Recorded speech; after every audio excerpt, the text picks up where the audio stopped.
One. Rock concert movement number 1. The basic head bob. Ready, go. I think the background picture is very apt today. All right, Brad Joe with you here. It's the absolute coldest Monday I can remember. This is like the coldest temperature in like 2 years. Talking like wind chills, -20. Yes, I know there's big news, but this is just one of those days where you have to remind people. Might want to check in. The elderly, probably a bad time to leave Fido. Leashed outside. It's cold. I mean, it hurts when you walk. It's terrible out there. Teach the dog to go potty inside, not on the comforter or something. All right, back from an unintended 3-day vacation. Dan is alive. We weren't so sure on Friday. You had to spend some quality time in the emergency room, but I'm glad you're okay. Urgent care. I did not go to the emergency room. Oh, what's the difference? Emergency room is a little more expensive, but yeah, it's a lot more expensive. It's like $1,000 the second you walk in the door. Urgent care is like $100. So you weren't having a heart attack. I was not. You just had all the symptoms of one. Yeah. This is a fun way to spend a Friday. It is not. It is not a very fun way. Basically, my wife and I were walking through Whole Foods. Yes. And all of that liberalism washed over you and caused you physical pain. I don't know that Whole Foods is particularly liberal. I mean, I like eating. Their healthy. CEO is not. Their CEO is kind of a blowhard. They own. It's a big corporation. I do like a lot of the food, although not their brand, because their brand comes from China, and how dare we eat Chinese food. I love Chinese food. Well, I was going to say, you didn't let me finish the joke. You jumped. It's not in a restaurant. Anyways. Just don't feed your dog anything Chinese. That will apparently kill it dead. That sounds like a bad idea. Basically, I have arthritis apparently in my rib cage, and that causes an inflammation of the tendons around my rib cage, which cuts off the circulation to my arm, which makes my arm go numb. So I've never experienced this before, and it's probably all related to back injuries from my accident last month that caused this to inflame to this level. And my arm went numb. So if you're having chest pains, though, we talked about this on the phone. If you're having chest pains and your arm goes numb and you're given a list of, here are the things that could cause it. Yeah. That's the one you choose. Yeah. The arthritis, it's a dull pain in the chest, and occasionally you can't feel your arm. Way better than dying of a heart attack, but it's kind of scary. And then I lost my dummy light. We all kind of want that check engine light of, oh, my chest is starting to hurt, I better go. And it's just always, your check engine light's always on. Yep. So that's okay, I guess. I don't want to know anyway. Could be worse. Glad you're okay. Me too. And I'm glad that you chose to seek out modern medicine. If you were a Christian Scientist, you'd probably be dead now. Yeah, well, we think, as a Christian, I think God allows medicine to progress, and so I'm very pleased to use the things God's allowed us as a society to develop. All right. Fair enough. Yeah. Fun. Well, even you have to admit, the people are like, no, my faith will shield me, are a little like... Yeah, well, it seems like... I should be fair. That's not solely a Christian thing. That's but it's being a predominantly Christian nation. Sure. That happens in all different religions. But yes, I agree. The Christians are like, oh, my faith will heal me. A lot of them probably are going to end up dead on the sidewalk with the heart attack and not the arthritis. Yeah, once again, proving Darwin may have been onto something. All right, 244-0077. You can email radiobradshaw@gmail.com and find me on Twitter, twitter.com/radiobradshaw for almost all of your Bradshaw needs. Coming up, Boswell news, maybe for the last time. A quick recap of Gun Appreciation Day. If you weren't familiar with this, you're probably not a wingnut. But a bunch of right-wing groups, and what can only be considered, an attempt to make money, decided to declare Saturday Gun Appreciation Day. We'll give you the body count. And also my favorite member of the state Senate, is caught being a Republican. I will explain. But first, today is the second. Well, actually, it's Obama's third inauguration. I guess fourth if you consider. Remember 4 years ago, Chief Justice Roberts flubbed, and then just to be sure, they redid it later. The president was actually sworn in because the Constitution states this will happen January 20th at noon. So yesterday, being a Sunday, the private swearing in, the official Constitution, well, in this case, not a transfer of power, but at least an affirmation of a second term. And then today is the big public spectacle sworn in on both a Bible from Thomas Jefferson and from Dr. Martin Luther King. So we're stacking Bibles. We're probably about 50 years away from no one having to hold it. It just rests on the floor and it's just tall enough to put your hand on. I said yesterday, happy 4th anniversary to Republicans crying about the debt and the deficit. It's been a fun ride. And I guess, I don't know what the statute of limitations is on something like this, but I can admit 4 years ago when I was in charge of one of the two talk stations in town, and ABC News offered the, full anchored coverage of the president's inauguration. I can admit that was a decision driven more by Schadenfreude than programming principles. I will say that now, 4 years after the fact. There was some, I'm going to play like 4 hours of this just to rub it in you people's faces. I'm human. I'm not above such things. I mean, it was newsworthy, and it was certainly something. It was American history unfolding before our ears, I guess, in this case. So there was certainly a programming argument to be made. But yes, part of my decision to air the whole thing was just to stick it to people. I can say that now. All right. Hey, what IP address is the Comrex on now? I don't know. We'll figure it out. Nothing's working. Apparently the computer systems are taking a holiday as well. This was a great inaugural address. Almost a Rorschach test, though. What? It's on 3? Okay. I think what you had coming into this was what you got walking out. If my Twitter feed and reading various pundits is to be taken,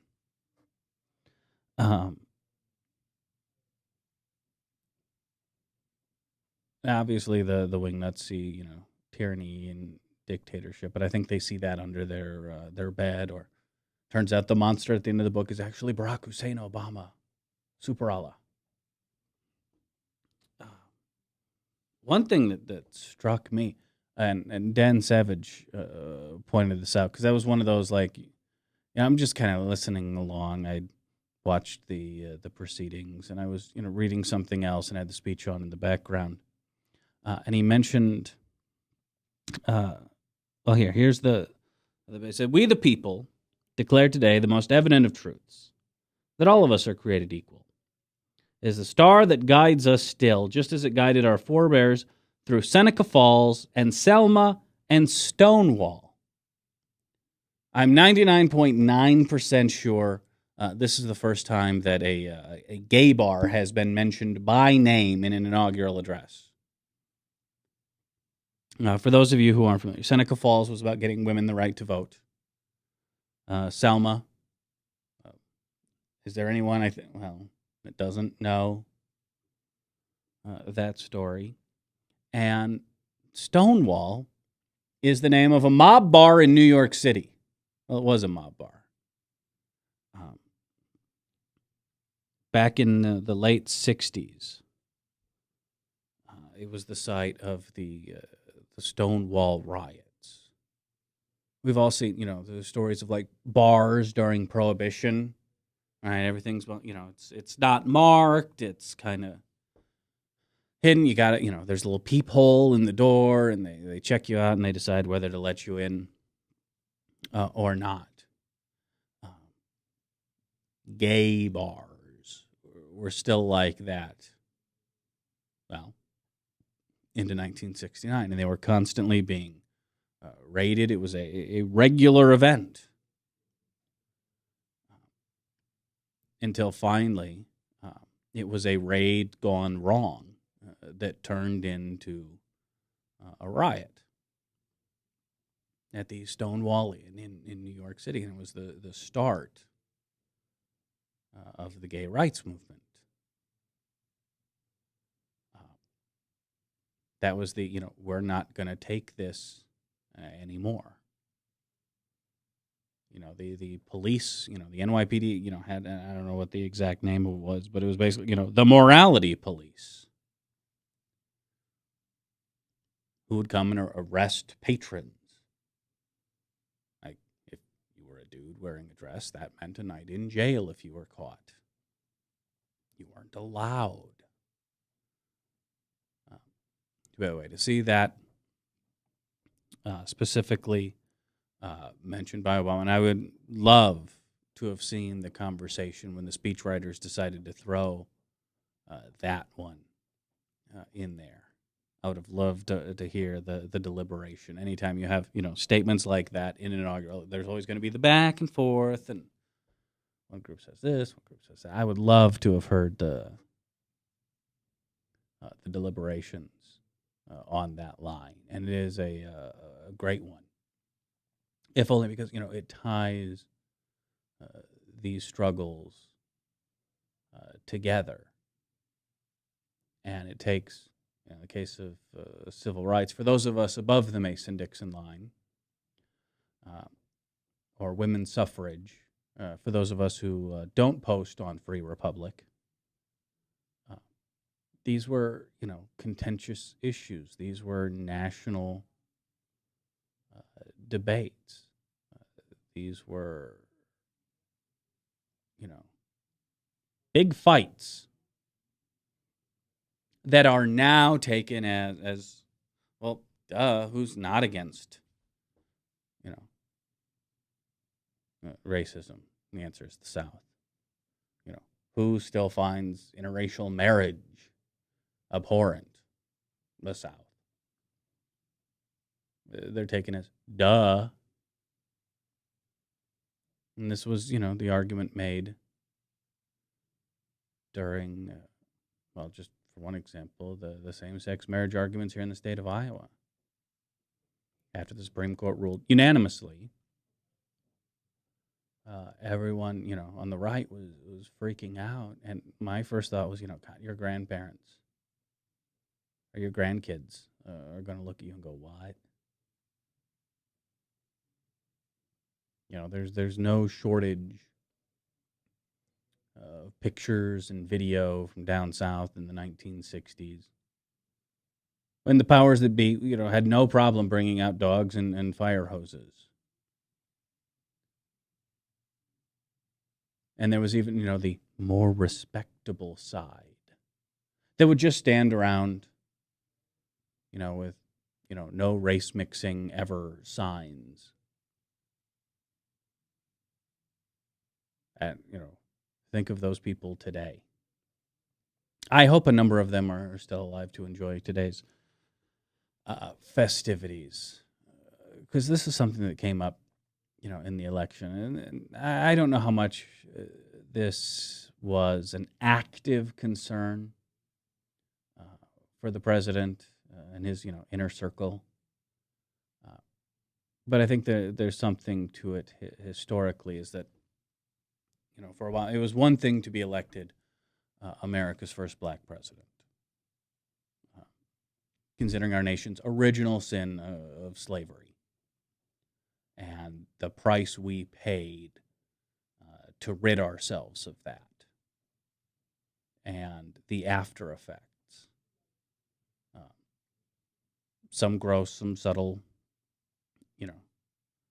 Jim Crow laws, the rise of the Klan is one thing, but it's something that, still affects us to this day.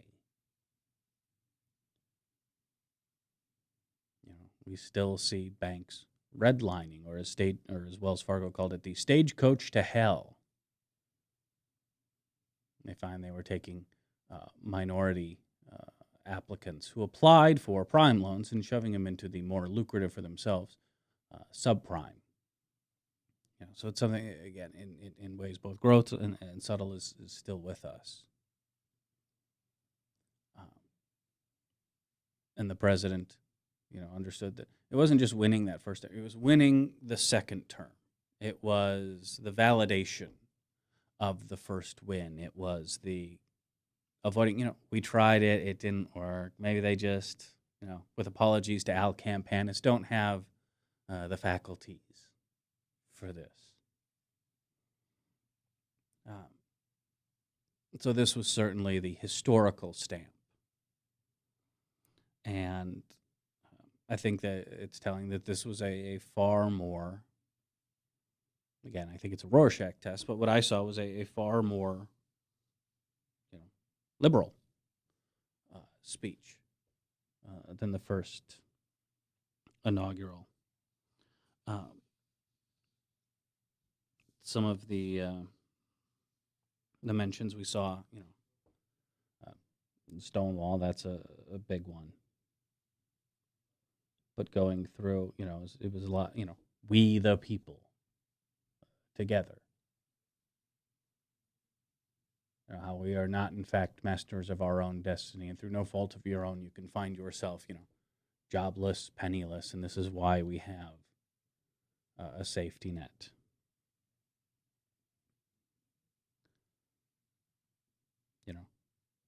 Talked about how, you need a job, and you can lose it through no fault of your own. Yes, he mentioned the debt and the deficit, much to my chagrin.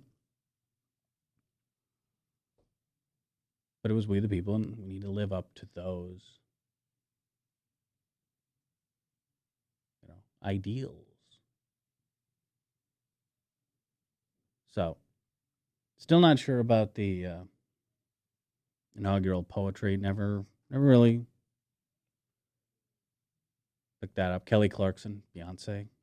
It's pomp and circumstance, but hopefully this is setting a tone. And I hope the president who walked in 4 years ago thinking he could, pick up some small victories, use that political capital, and bring a very obstructionist Republican Party that at the time, again, remember, was controlling nothing. Not the House, not the Senate. It was 2 horrible elections for Republicans in a row. And he thought he'd be able to, peel off that typical 25, 30% of the opposition party that makes the gears run. And I think he waited way too long in his first term to accept the reality that that wasn't coming, that no quarter would be given.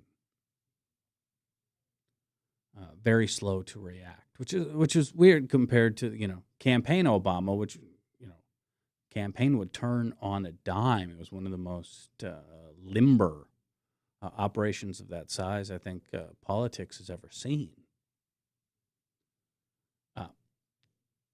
I think reality has sunk in. He knows the Republican Party is going to be dealing with.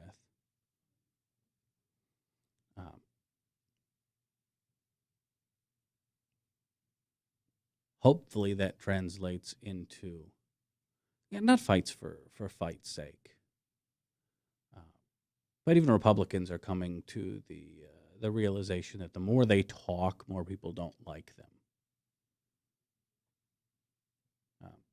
So if you're the president, stop negotiating with yourself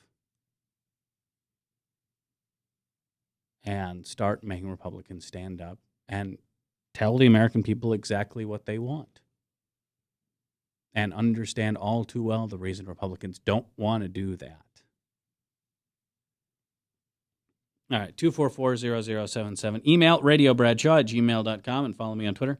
Twitter.com/radiobradshaw for all, almost all, of your Bradshaw needs. It is, I think, fitting. We've had 2 presidents inaugurated on MLK Day. Neither of them was John McCain, who voted against. declaring the holiday, but that's neither here nor there. Bill Clinton and Barack Obama, because I do, part of me gets a kick, and part of me is vilely insulted when I see guys, right-wing nut jobs like Glenn Beck trying to appropriate the image of Dr. King. I mean, does anyone, even, the most gullible food insurance buying, survival seed planting, doom room, sitting dullard, does anyone truly believe that if Glenn Beck, again, using 60s era technology, had a chalkboard in 1964, that MLK's head would not be, you could replace George Soros with Dr. Martin Luther King? Would have been seen as a, socialist, communist, Negro, threat to the nation, a.k.a. what J. Edgar Hoover thought of it. But it's one of those issues where instead of admitting we were on the wrong side of history, instead we will try to appropriate him as our own. We'll ignore the fact that he was in Memphis, Tennessee, and killed while supporting a sanitation worker strike. We'll just ignore every single thing he said about, American society and the American economy. We're going to turn him, like we've tried to do with the Founding Fathers, into these cartoon caricatures. Make them, Disney animatronic icons rather than human beings.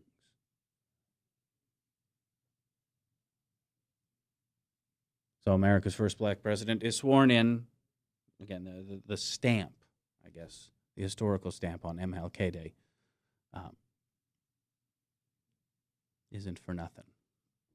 All right, we're going to make this fast. Frank, how angry are you today? Not at all. Ed's much more angry than me. You've made it to acceptance? Ed's very upset that Barack confiscated Martin Luther King's Day.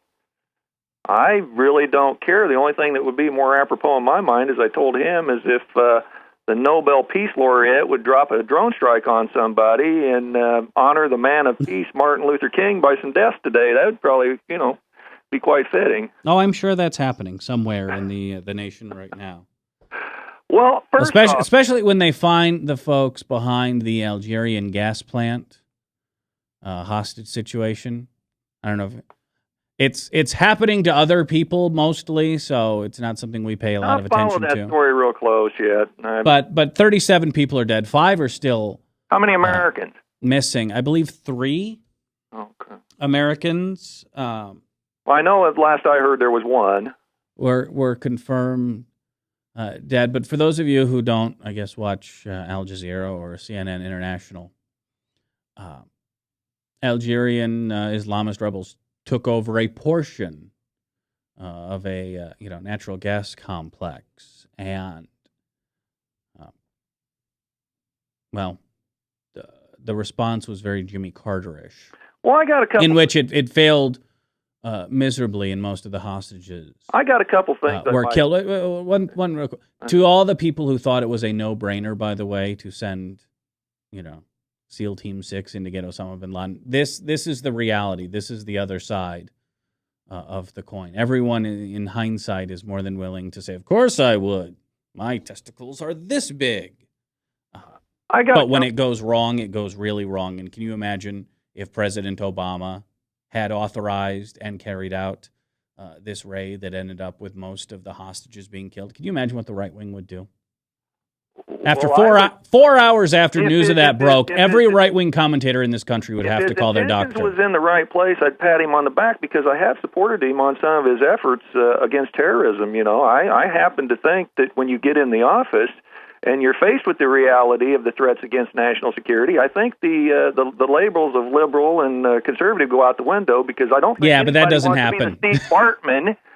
That does in reality that doesn't happen. Well, I got a couple things I might like to talk to you, but the one thing I wanted to mention to you, I collected my thoughts from last week, and I'd like to try to answer your ridiculous question if you would answer an equally ridiculous question of mine. Sure. Okay.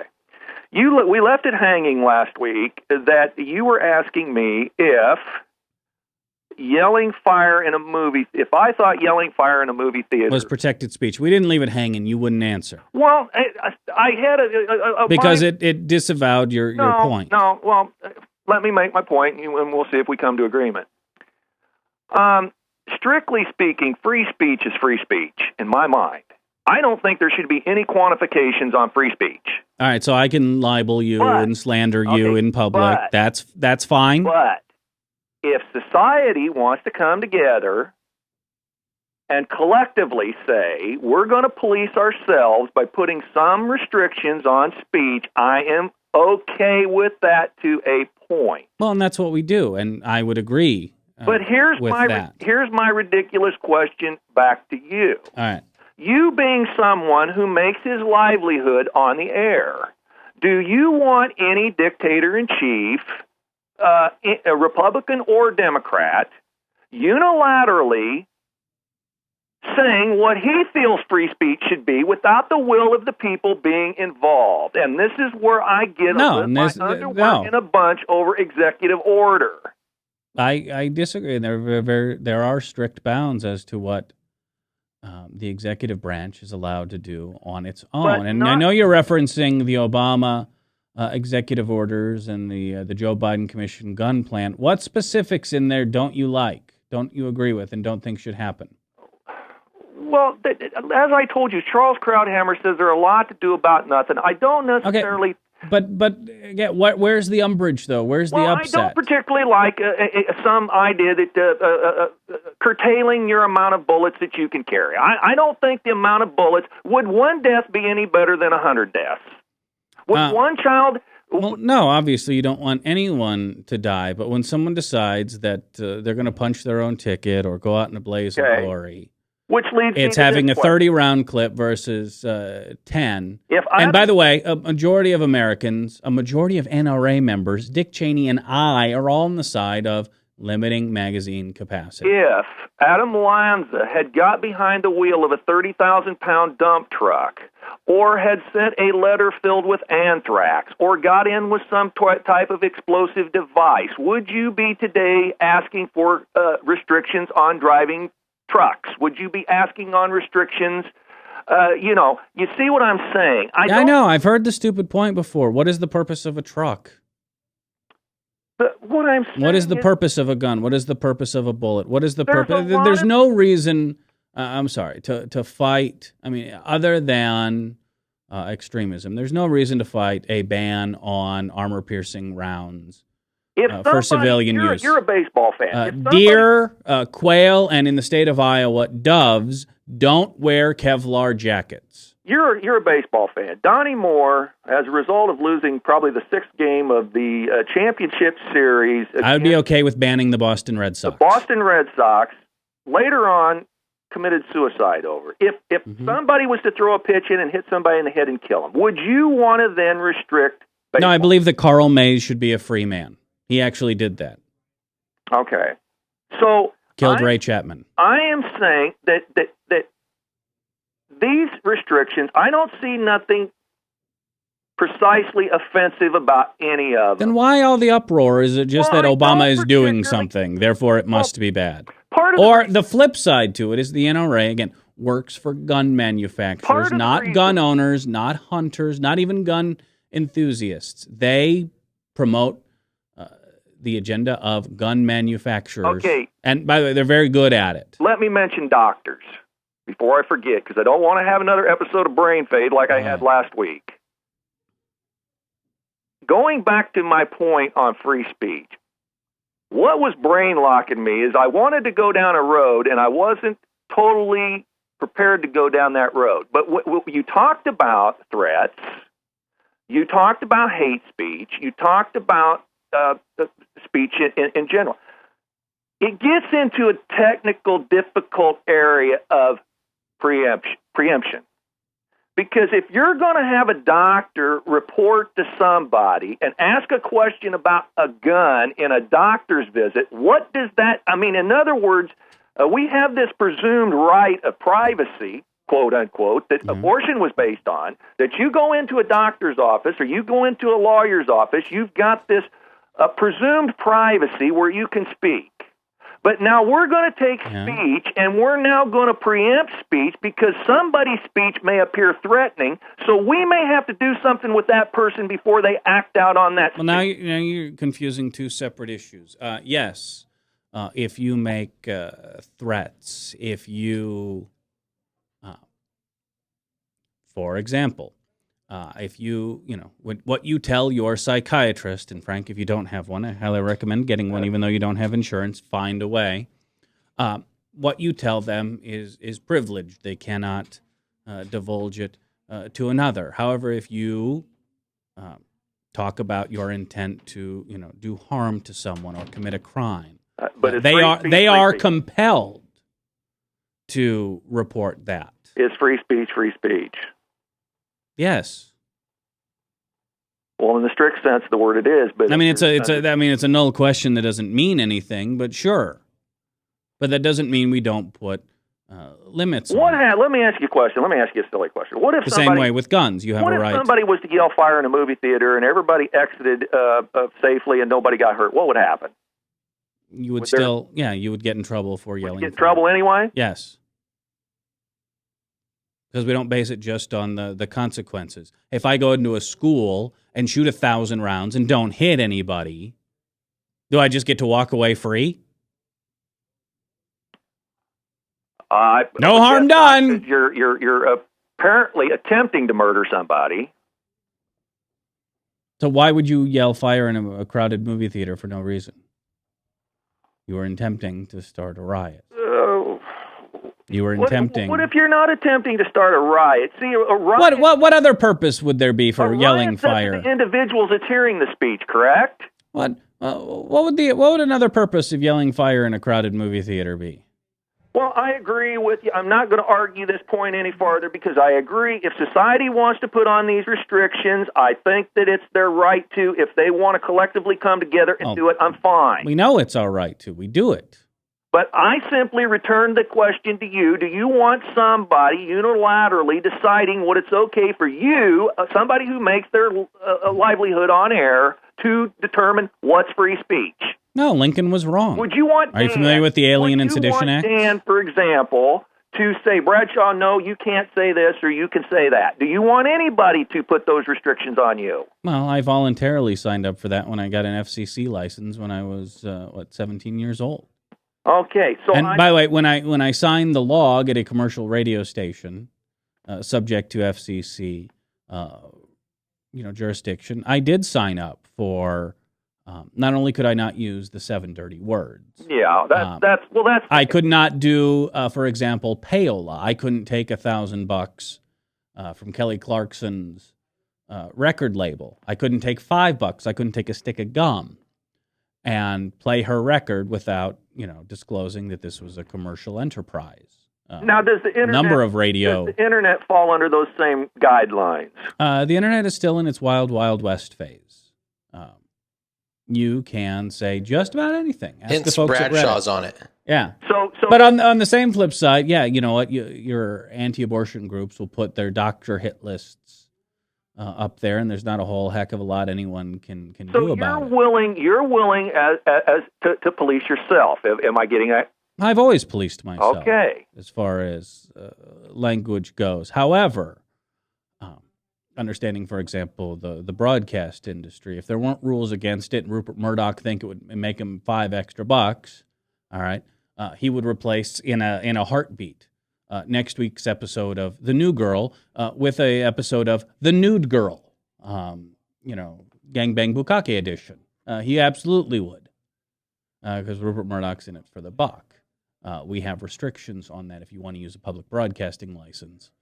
I just don't. But on the flip side, we've also seen cable, which is not subject to FCC jurisdiction, play by, with some loosening for language, and as an Archer fan, I'm okay with this, generally stick in the same neighborhood when it comes to content restrictions. Gone are the days where Heritage Cablevision will just put the Playboy channel on channel 19. Yeah. Is it 19 or 17? It was 19. I think it was.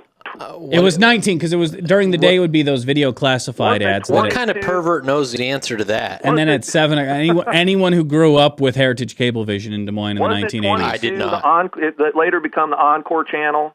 No, I think it was 19 because I think it was 19. Well, I think I'm 90% sure. Later on, the 22 I think morphed into the Encore channel, but I think Playboy may have started out on that. I used to have Heritage back in the 1980s, so I know, but I don't know. So, but yeah, the broadcasting industry generally plays in that same neighborhood, with some exceptions. They'll show a butt or something. But my question is, the amount of rounds you're able to carry is an irrelevant argument to this argument, because I submit to you that one life is. Well, no, you can carry around as many as you want. You just can't put as many into a clip. You can't put as many, into the weapon. See, here's my problem. If Charles Krauthammer is right, and these are a whole lot to do about nothing, which I suspect they are, because he ran through the list, the litany of things, and I didn't see anything so offensive. I don't particularly like it. But what happens, and I asked you this last week, what happens if there's a shooting? Does the teeth not get a little longer and a little sharper the next go-around of 23 executive orders? It depends on if it's more effective, then I'm all for it. But you see, then it becomes a cumulative. I understand the fear of the slippery slope. It is pretty much the number one thing the NRA sells today. They're afraid that the same thing will happen to gun rights that the right is doing to abortion rights, which is chip it away, chip it away, chip it away, chip it away, because we have a real-life example of that happening. But you can even have a president who has expanded gun rights.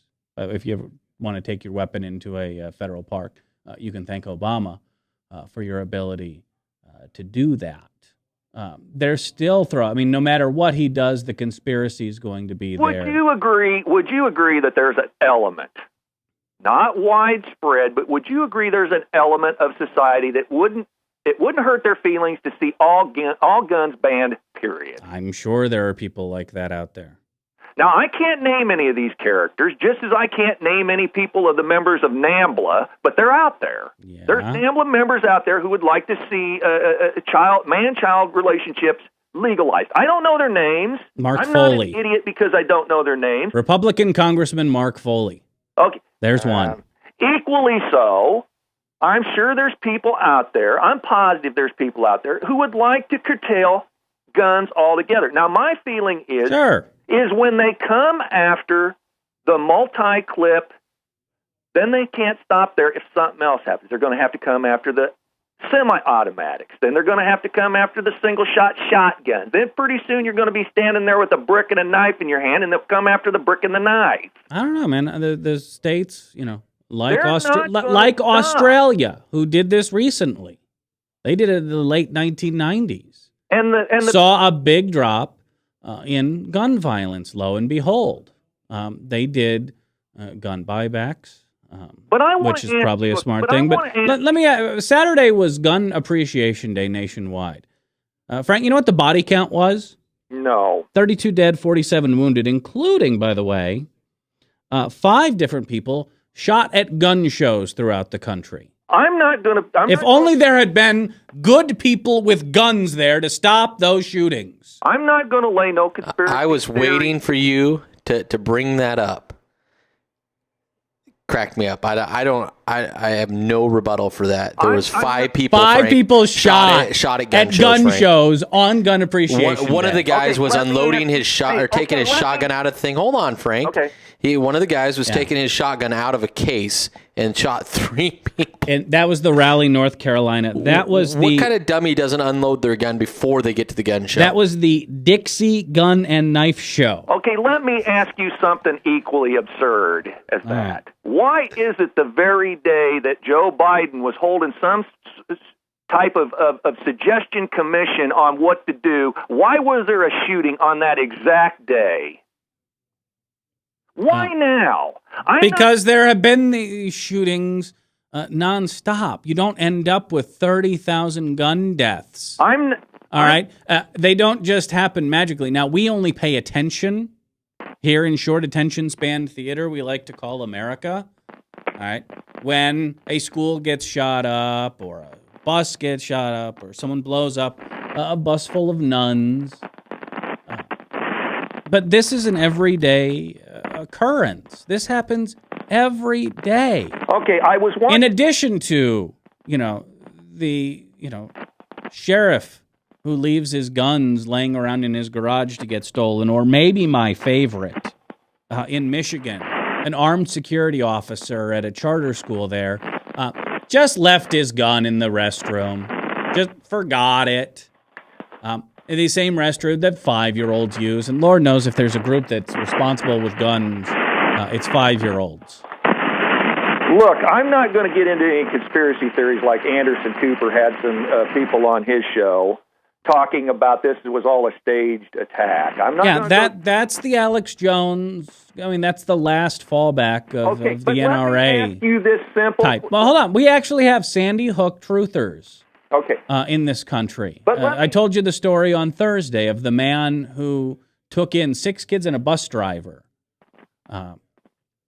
who were just in front of his house and we can't go to school. Something bad has happened. But that man's life is being ruined by conspiracy theorist, right-wing nut jobs who are calling him at home and making veiled threats to him, asking him how much he was paid to be a crisis actor. Yeah, I heard some of that. But my question to you is, why now?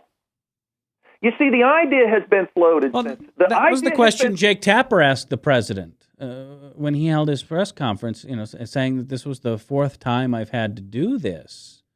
In my term, Jake Tapper was the one who said, well, why'd you wait till now? And the president got kind of surly with that. And I agree with Jake Tapper. These are not words that come out of my mouth often. That, you know what? That's exactly what the president is kicking himself. There has been a theory floated since the Fast and Furious program that Obama is so anti-gun that he's so anti-gun, he's loosened gun regulation. He is so anti-gun that he's let these things happen so that them happen.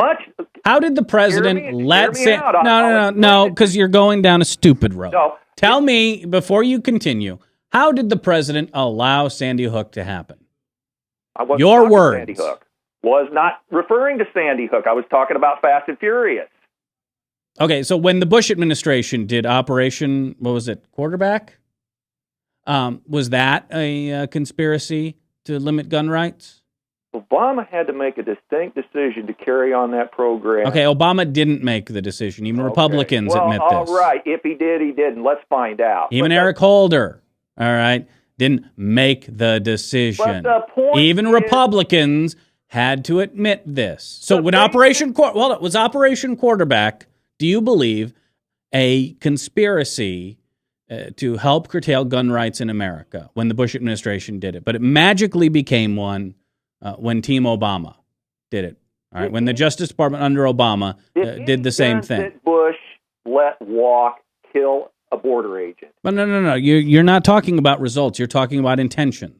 You brought up intention. So you tell me when... I have no problem with their desire to track the weapons, but at least come clean. You authorized the program.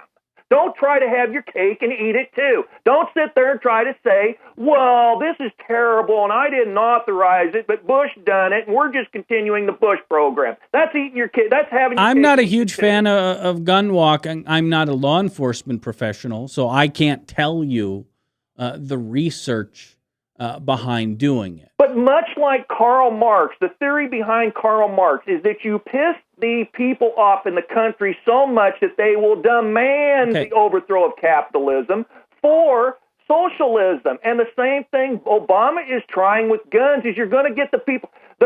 Obama is trying with guns. See, there you go again. This is some nefarious plot.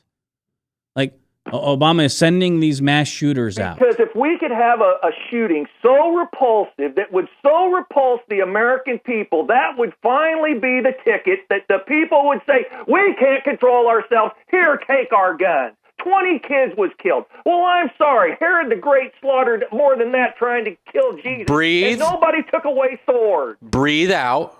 Breathe in. Calm down, Frank.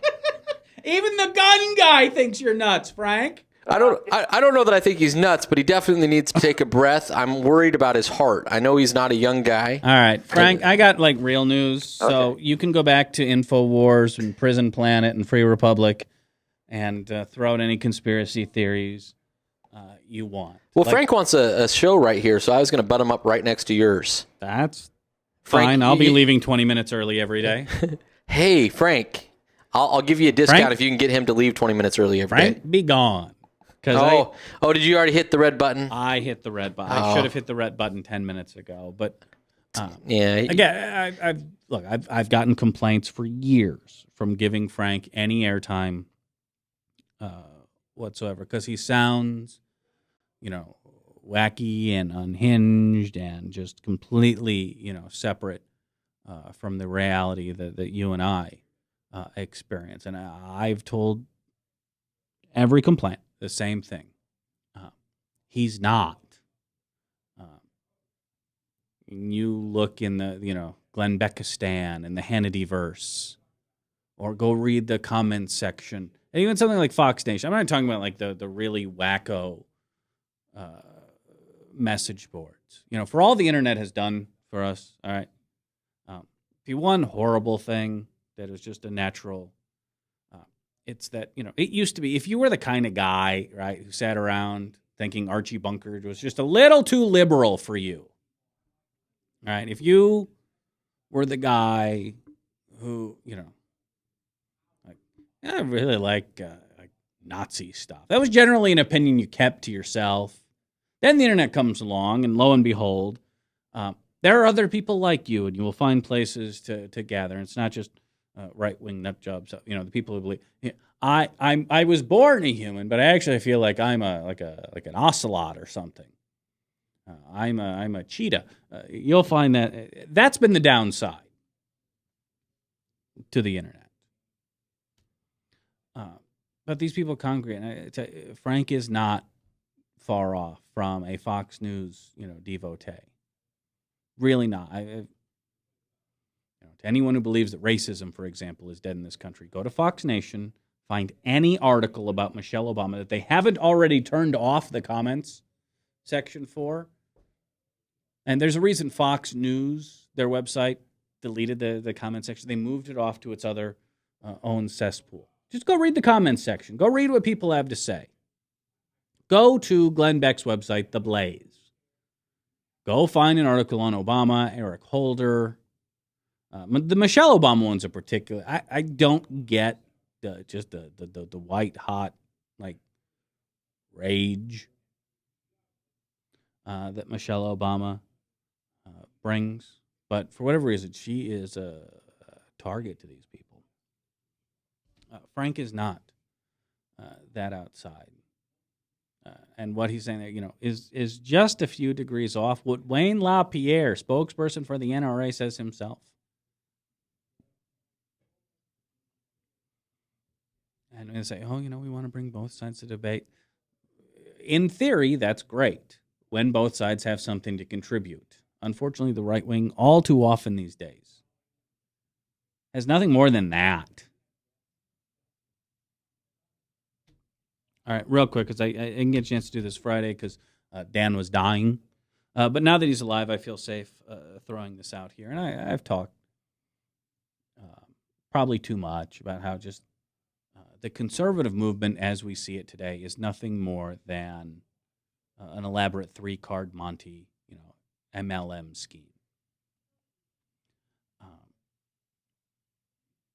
I'll go back to the Iowa Family Policy Center, who, the day after Chuck Hurley was at a, tax day tea party, come to find out that a majority of his income came from federal grants that should have been going to outside organizations that just magically found their way into a wholly owned subsidiary of his. These guys are grifters. We saw a more recent example with Freedom Works. This is the AstroTurf organization that put together most of those Tea Parties, that paid Glenn Beck and Rush Limbaugh, hundreds of thousands of dollars to, promote their causes. It's advertising. It's a fundraising venture. And then the place is taken over in an armed coup. And the guy who brought in an armed goon to take over the joint might be the sanest, most honest individual in that joint. And for his troubles, walked away with an $8 million severance package. Because they were using Freedom Works to, put together their books that they then would make money off of. The Sarah PAC had spent more money buying copies of Sarah Palin's book than to donating to political candidates or causes. And now the sad story of a sad sack, and that is my favorite member of the state Senate, Kent Sorensen. He is the former deadbeat dad, drug-dealing, turned right-wing nut job who pretty much was single-handedly boosted into that position by Steve Deace back before his contract wasn't renewed by WHO.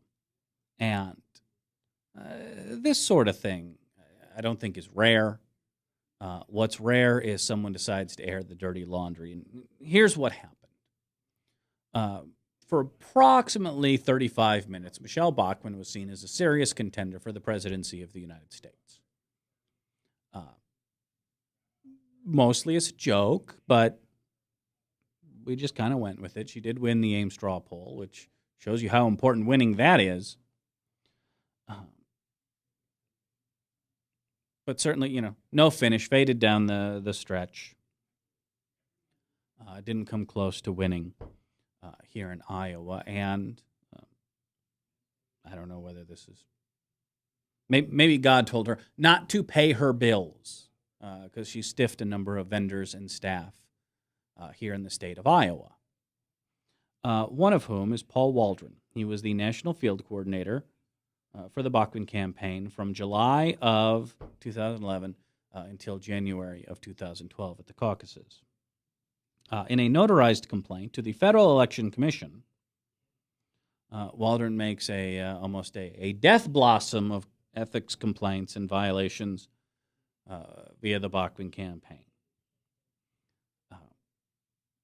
Also not, it is a universal. I don't know of anyone who's run an actual national campaign that hasn't in some way, shape, or form run afoul of FEC complaints. All right? That just happens. So this isn't going to be one of those throwing stones here. But in particular, I do enjoy Michelle Bachmann, woman of God, and Ken Sorensen, man of God, and the details that emerge of how this necessarily worked. And Ken Sorensen was wooed to support candidate Bachmann, and I guess when her charms and spending some time with her lovely husband didn't work out, money, I guess, made it work. In this case, the allegation is that the Bachmann campaign was sending Ken Sorensen $7,500 per month. Not directly, because that would be a violation of state Senate ethics rules. Not allowed to work directly for any sort of campaign or political action committee. So they found a very convenient way of doing this, which was they would funnel the payments through a consultant in Colorado, CNM Strategies, would magically be overpaid $7,500 a month, and that money would somehow find its way into Ken Sorensen's pocket. How did it get here? Must be a miracle.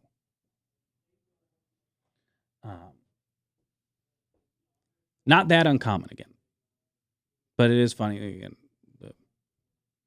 What is the definition of is?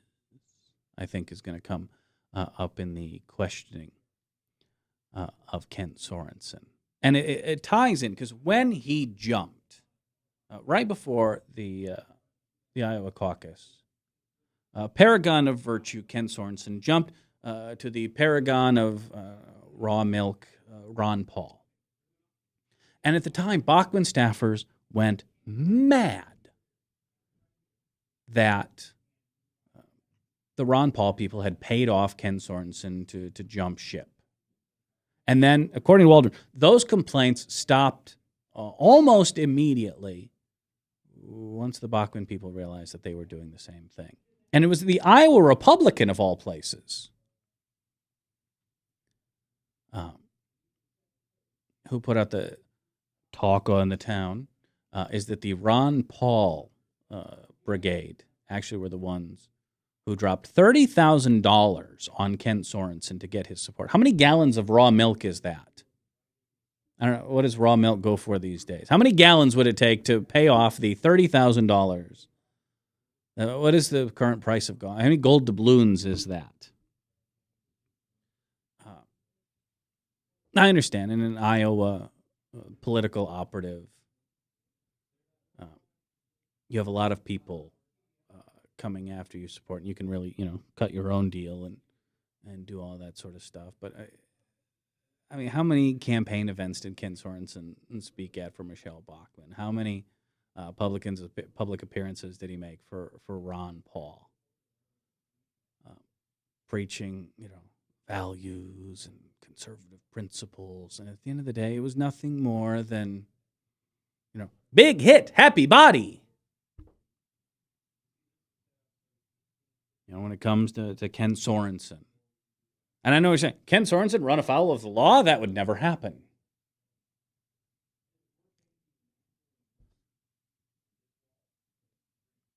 And I guess, the old saying, we know what kind of girl Kent is. Now we're just negotiating price. They are all grifters in a Republican Party that is out of ideas and out of ideals. What's left? Make money. And whether it's selling you the paranoia to get you to buy a survival seed bank, or to pitch you conspiracy theory so you'll go out and go buy another Bushmaster. I mean, they really are masters at this. And understand one thing. I cannot reiterate this enough. When I say these things, when I give these stories out, I'm not trying to save my liberal brethren. We're not giving money to Freedom Works. We're not sending money to Chuck Hurley, and we're not probably supporting financially the Ken Sorensen campaign. I'm trying to do it for my conservative friends, because as long as it's grifters and con men and three-card Monte dealers and Glenn Beck, who deserves his own special category, who are really calling the shots and are really, pulling the strings behind your party, it's not going to get any better. It's not going to improve. And the beatings will continue until morale improves. All right. I got to scoot. We'll reconvene tomorrow. Hopefully it'll be warmer. Seriously, I'm a mammal. It is not a fun time to be outside. For what it's worth, I say this as an Al Gore voter who owns a complete set of Planeteer rings, yes, including heart, only because it came as a set. Sorry, Mati. I will give you special dispensation. There is nothing wrong with running your car for 25 to 30 minutes before leaving for your destination in the morning to make sure that it is warm. It is really cold out there.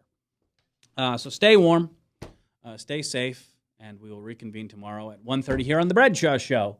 BradshawShow.com on Webcast One Live. Thank you for watching. I will see you tomorrow.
We've got it's the dash uprising because there's so many uprisings, but the dash uprising.com. This being on camera. Oh, horrible. Maybe the Kleenex. Only things your nose is red on. Oh.